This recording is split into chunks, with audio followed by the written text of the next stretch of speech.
passione per la musica orientale come nasce? È nata Dalle tue origini siciliane? Ma non lo so se hanno influenzato questa scelta, però comunque è nata per caso, perché mi ha sempre affascinato l'Oriente, però la cosa che mi capitava era quando vivevo in Inghilterra che mi scambiavano per un turco. Questa cosa mi ha divertito, ho cominciato a studiare la lingua, a ascoltare la musica e ho trovato che questo tipo di musica nobilitava molto il timbro della mia voce.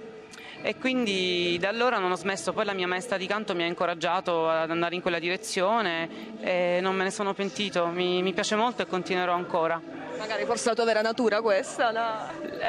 Ma tu dici un legame mistico nel passato? Sicuramente, di legami col passato ce ne possono essere miliardi, comunque questo lo sento molto probabile. La prima impressione su Musicultura come ti è sembrato? Grande disponibilità all'ascolto di quello che è un artista da dire senza condizionamenti, senza paletti, senza chiedere troppe spiegazioni.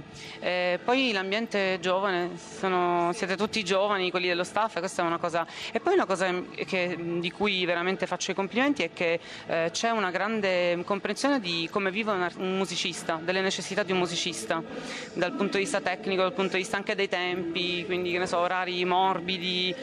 Questo mi è piaciuto molto. Quindi una grande professionalità comunque. Sì, chiaro, però non solo, anche l'umanità insomma è venuta insieme, sì sì. Certo, ok, in bocca al lupo.